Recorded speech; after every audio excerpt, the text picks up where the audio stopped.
Hello and welcome to the Futurum Tech webcast, live from the show floor here at Share Atlanta. I'm joined by Scott Fagan, President of Share. Welcome to the show, Scott. Oh, thank you, Steve. Good to see you again. Do I have to call you Mr. President all the way through this? I would say you need to call me master of all that I survey. Fantastic. Well, thanks for joining us on the show. We were just commenting off camera. It's great to be back.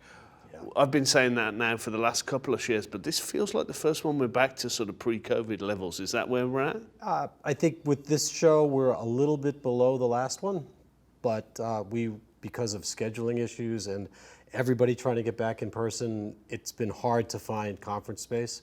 So we're a little bit under Columbus, but we've exceeded our budget in terms of getting people here and sponsors here, for sure. Fantastic, fantastic.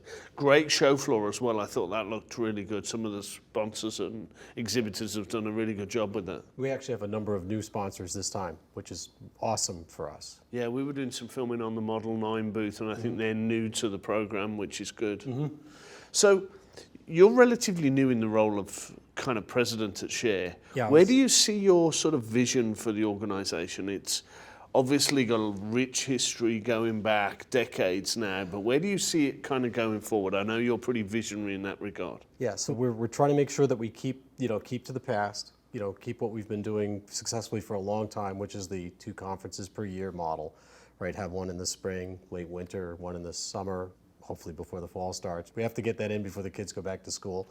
But we're also launching a year-round education program that's digitally oriented, much more around being able to get to content on demand when you need it, 24/7 by 365, which what we found is we learned a lot during COVID, right? We ran 3 virtual conferences during COVID, and actually the first of the 3 had more attendees than any Share conference in the last 10 years.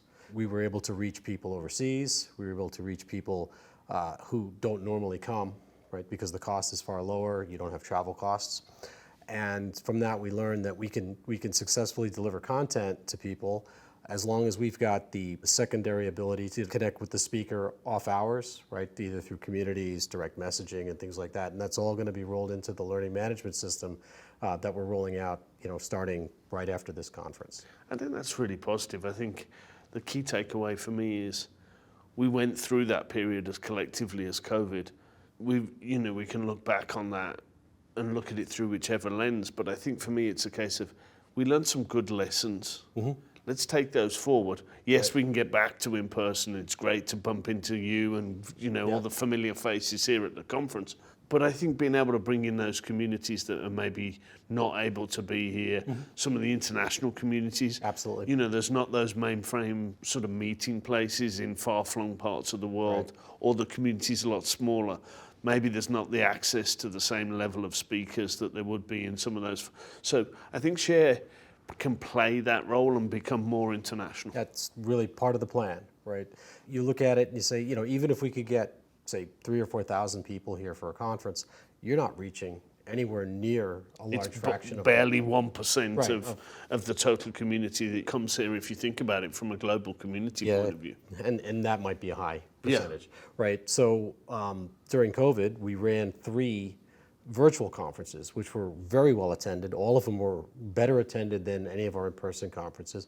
And a lot of that was because we were getting the second and third person in many of these mainframe customers, as well as numbers of people from overseas, right? We got emails from folks in Australia, this is great, right? And you think about it, they're watching the show, in the middle of the night, right? They're getting their content in the middle of the night, and they're online and they're asking questions and they're engaged.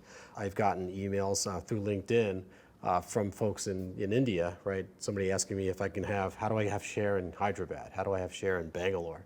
And so to be able to extend the level and the quality of the education to those areas is very, very important, because many domestic customers as well as European customers have satellite offices there, and mainframe is growing in those geographies. Well, Australia, mainframe's been there since the beginning, but certainly the ability to reach those people with the education to be able to move their careers forward, move their businesses forward is very important. So to that end, we're developing a digital platform and not really changing, but adding the concept of an individual membership to Share. The individual membership will have access to our learning management system, which we're building out content for today. All of the content at this show will be placed in there prior to the next show. We'll have specialized content that's only available to individual members as well. That gives us also the possibility for doing things like office hours with mainframe experts. People can give ad hoc talks. We have this concept at Share called a birds of a feather, where people have similar concerns, similar problems, can get together. We can arrange that, and rather than a birds of a feather occurring in a dark conference room at 6 o'clock in the evening after after regular hours of the show, it can occur, virtually between folks in Germany, California, and Sydney. Right. And I think the technology's given us that. Yeah. We've got to harvest the best from the last 3 years. It was tough on everybody, but I think the opportunity we got over the last 3 years, it's digital transformation at its best. We've got those abilities to build those communities online, bring in different audiences. Where else do you see Share going? I think you've got a fantastic sort of central kind of melting pot meeting place for the whole community. I know you're pretty visionary in those regards. Where else do you see things going? Well, so one of the things that is critical to this platform, and actually most of IT, is that it's graying, right? And then in the Share case, maybe we're going from gray to white in many cases. So we are going to extend to students and faculty, right? Low cost, if not free, access to the individual membership capabilities, as well as looking out over the folks who may have retired in the last few years who still want to be participatory. They'll be able to mentor new people, right? There's a lot that we talk about. I have folks where I work, right, that I'm interfacing with that they don't know our lingo, and of course we don't know their lingo, right? So we spend a lot of time, doing the Rosetta Stone of IT, right? In mainframe, it's DASD. In distributed, it's disk, right, and that kind of stuff. And so it's allowing these folks to come in and mentor younger people and help them with the lingo, help them with the culture and why things are different, and in some cases, right, give them the history, right? We had a great session at this Share talking about the mainframe's involvement in the Apollo program, right? Mark Nelson did a terrific job with that.